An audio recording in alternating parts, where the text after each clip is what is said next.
Hello, everybody. Welcome and kumusta. Thank you for joining me.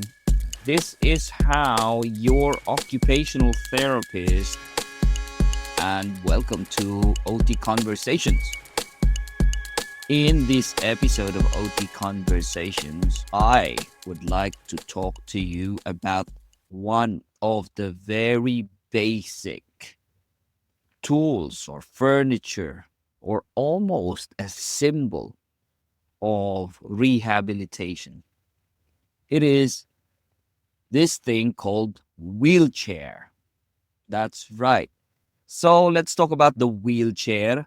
They are essentially mobility aids, and they are designed for people who has difficulty with walking, or they cannot walk because of problems, either because they're ill, they have injury, they have disabilities, for example. When we're talking about wheelchairs, there are different types, and there are some considerations that you need to make when you are thinking about prescribing a wheelchair to your clients, or you want to have this kind of discussion to your clients. The type of wheelchairs, there are around, in general, there's just about three kinds.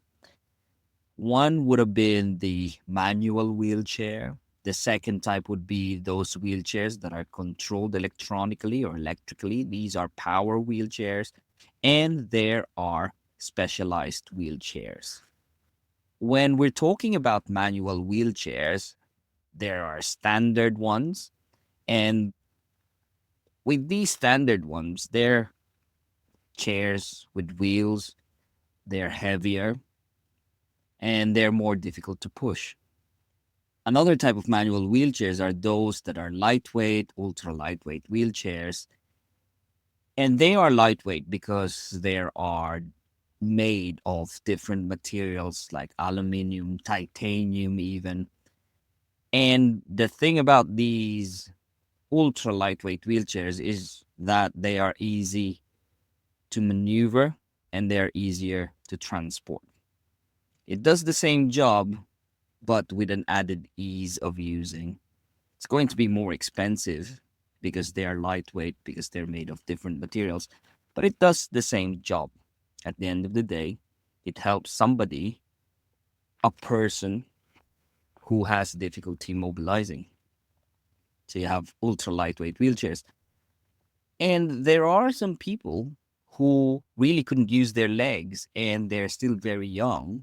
So you need wheelchairs that are able to catch up with their lifestyle. And these are the sports wheelchair. These are customizable and it can be used for varying sports. They have different designs. Their wheels are cambered for stability and because of agility.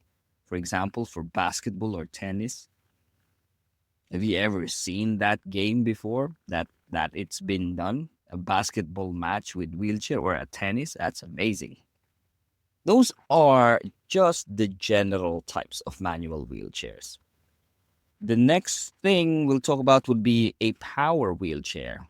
These power wheelchairs, they are driven by electric motors, and sometimes there is a control, whether it's joystick or there are multiple other control systems out there. There's one that's controlled by a person's chin. There's some huff and puff, blow, suck and blow. There are some controls that's done by the attendant as well. And with these type of wheelchairs, they can be the front wheel drive or they could be rear wheel drive. And it just depends. The characteristics would just vary. With these type of wheelchairs, it's a bit heavier, a lot more heavier. But person has much more ease. The person will have better ease in controlling this. So when we're talking about the varying drives, for example, the front wheel drive, they have very good maneuverability, particularly in tight spaces. But when it comes to high speed, they may be a little bit unstable, especially if you're speeding up and then you turn very quickly. That becomes a problem. There are mid wheel drive wheelchairs, and they're very good, particularly with the turning radius of this. But when it comes to uneven surfaces, that becomes a problem. There are some that are rear wheel drive. It's much more stable at high speed, and it's better when it's used on outdoor surfaces and for outdoor use. The last type, which are the specialized wheelchairs, there's so much out there, so much options, particularly those that are standing wheelchairs, for example, and it allows the user to rise to a standing position. And there are many models out there. There are manual ones, there are electric ones as well, and there are some wheelchairs that are all terrain. It's designed for outdoor use, and they have rugged wheels and they have rugged frames as well. When you are discussing wheelchairs with your patients, there are just a few things that you need to factor in. You need to factor in the mobility needs of your client. You have to establish what their physical capabilities are if they want to operate a manual wheelchair. Sometimes, all the time, whenever you're using a wheelchair, environment is something that you need to assess and to establish. So you'll have to do an access visit. You have to consider it. Is a wheelchair going to be used indoors? Is this wheelchair going to be transported in a car? Is the wheelchair going to be transported or be used in school? Will it be used for long distances? So those are the things that you need to factor in. And the transportability, like I said, it's one of those things. Is it easy to be transported in a vehicle? You have to factor in the customization of the wheelchair, particularly when it comes to seating, in terms of the control mechanism and other features that can be customized. There's so many things. You can have headrest, you can have lateral support. For every problem there is, and there should be a solution. And that's where we are shining as occupational therapists. My tip for you guys is to not shy away from assessment and really establishing the problem. The key to a very good wheelchair is if it solves the problem of the client. So it falls down on the assessor, an occupational therapist, to thoroughly look at your clients, what their needs are, what their postural needs are, their level of mobility. It's beautiful because it's one of those devices that can truly be customizable. It improves not just the mobility, but it can also improve a person's quality of life. I'm just giving you a rundown of the basics, okay? Because if you want to specialize on this, it's easy. But you have to pay attention. You just have to put your time and effort and understand. When you're measuring for wheelchairs, there are just a few parameters that you need to remember. And this would be the seat width. What is the seat width? This is the width. Yeah. What's the purpose of the seat width when you're measuring this? When you're providing or you're considering the seat width, it needs to provide enough space for the user to use without it being too wide. And the reason why is because if you prescribe a wheelchair or give a wheelchair that is too wide for your clients, then the wider it is, the more difficult it is to propel the wheelchair. And how do you measure for the seat width? You measure the widest part of the person's hips when they're sitting down. Especially, we have to consider the soft tissues around. When they're standing up or when they're lying down, yes, you can measure it, but as soon as you sit up, there's going to be extra layer of tissues on the side. And measure the widest part of the hip and the thighs while the person is seated. And what you do is you add at least 1 to 2 inches clearance on either side. That would just be enough. 1 to 2 inches is quite narrow, isn't it? It's bang on. So a person needed to watch they need to watch their weight, because if they become overweight for a short period of time, then that would be a problem. So seat width, it's one of the things that you need to consider. That is measured from the widest point of the hip plus 2 inches. Another terminology when it comes to wheelchair is this thing called seat depth. And the purpose of this is to make sure that the person's back is supported without the pressure on the back of the knees. The depth is from the entire seat, from the buttocks all the way to the back of the knee. And what you want is that it should be long enough and sufficient enough so that it does not dig into the popliteal region or the back of the knee. How do you want to measure this? You measure from the back of the buttocks region all the way to the thigh and then to the back of the knee. And once you have done so, you need to subtract at least 1 to 2 inches to prevent the contact of that seat on at the back of the knee or on the calf region, because that can be a pressure area. Okay. So the longer it is, the more supported your bottom is. That's how important that one is.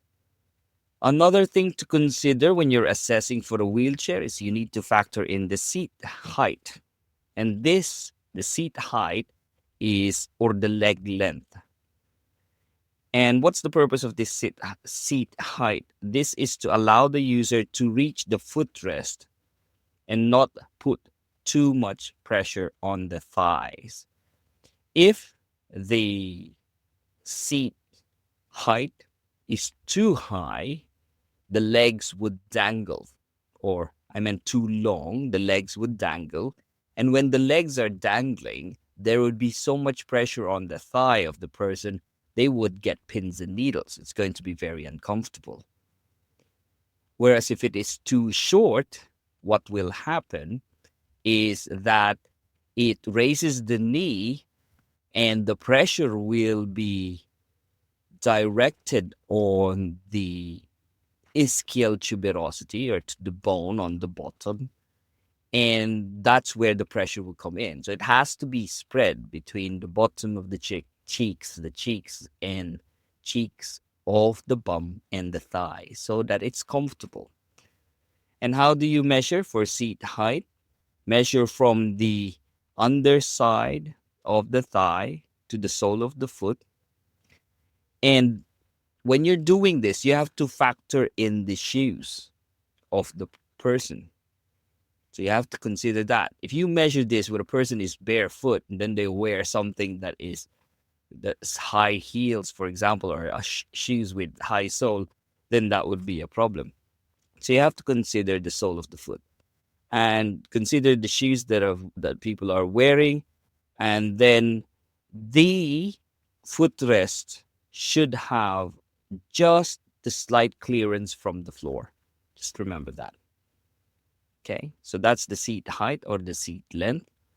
And the importance of that is that it will have a factor in the pressure on the buttocks. So just make sure that's the right height.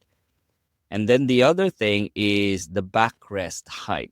What's the backrest height? What's the purpose of this? The purpose when you're considering the backrest is to provide the adequate or the appropriate back support while allowing freedom for the movement of the arms. And how do you want to measure this? From the base of the seat to the top of the shoulders or below the shoulder blades, but that depends on the desired level of support. So you have low back height, and that would be from the bottom of the seat all the way to the spine of the scapula, and lower it down a bit more. But you need to give a low back height for somebody who is active. Usually, the sports wheelchair, you would have some kind of the backrest is quite low on that one because you want some freedom of movement for the arms. Others are just on the lumbar region. That is as long as they have a good trunk support. If you want a higher one, so it goes all the way to the shoulder, so that's high backrest. And there are some extenders that can accommodate the backrest that will go over the head as well. Okay. And then you go on to the realm of the specialist backrests, and you have molded, you have trunk support. Again, it depends on the problem, and then you can add all these add-ins, which is the lateral support. You can have custom mold backrest and back support as well. So that's the backrest height. Another thing that you need to be familiar with would be the armrest height. And what's the purpose of this? This will be to support the arms comfortably without shrugging the shoulders. You want it to just be resting, just like Professor X, if you are into these X-Men in the 90s. Who else is on a wheelchair? Yeah, I think Professor X would be one of those. Yeah, and how do you measure it? With the arms hanging relaxed, what you want to do is you want to measure from the seat base all the way to the elbow, and then you just add 1 inch, just 1 inch, just a tad bit high. Too low, then the arms would just be leaning back and the person would be shrugging. Just the right amount, just 1 inch. And then the overall width of the wheelchair. And what's the purpose of this? And this is something you need to factor in. This is to ensure that the wheelchair will fit through the doorways and other narrow spaces. So, one, in terms of the seating, you want to measure the hip width. But when you are using the wheelchair, there's no use. You will be limited if it can't go through doors.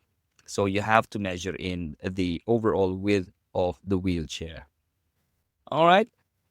And there you go, guys. Very simple wheelchairs. What are the other things that are almost like a trivia question? Ah, these amputee wheelchairs. So with the amputee wheelchairs, these are wheelchairs that has the back wheels set further back. Because what happens is when somebody has had an amputation, the center of gravity when they're sitting down moves further back. And the slightest effort for a person to lean back, and that will tip the wheelchair back.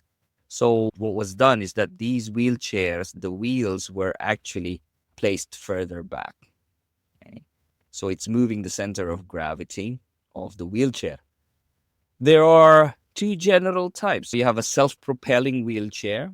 For those of you who are not overly familiar, what are these self-propelling wheelchairs? These are wheelchairs where the wheels are at the back are big, and it has some rails, so propelling rails, so the person can push on that rail.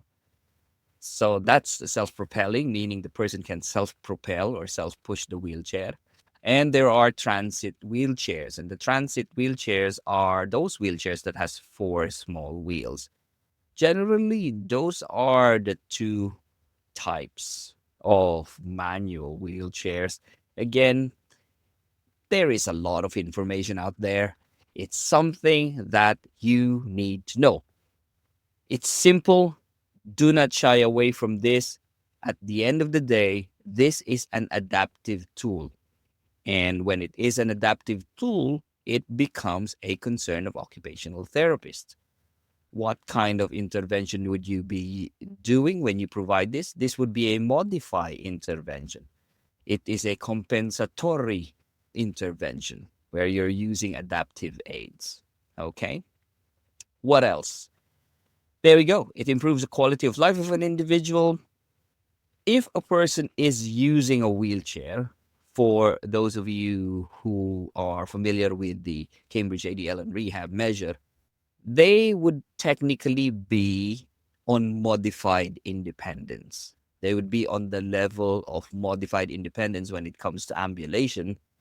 And it meant that they are independent, but in a modified way, particularly if it is a self propelling wheelchair. But if they are mobilizing, they cannot walk, and they have a wheelchair and they are dependent on a wheelchair and a transit wheelchair, and that's being propelled by one person, then that would have been assistance of one person.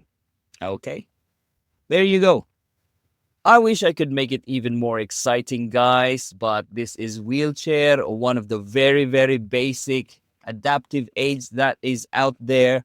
So basic, people have made such a specialization out of it because every part of wheelchair, there are multiple companies out there, and there are lots of gadgets and gizmos, and every model will make their own, what's this thing called? Accessories. Every company will have their own accessories, and their accessories would only fit their type of chairs. If you want, at some point, at some time, we'll have more thorough conversation about this. This is just an introductory conversation involving the topic. If you like this conversation and you learned something about it, talk to your friends about it. Have a conversation, learn together, and grow together over a cup of tea. Just remember, guys, anything you do matters and has an outcome. This is how your occupational therapist, and this conversation is a relevant information involving OT. Until next time, bye.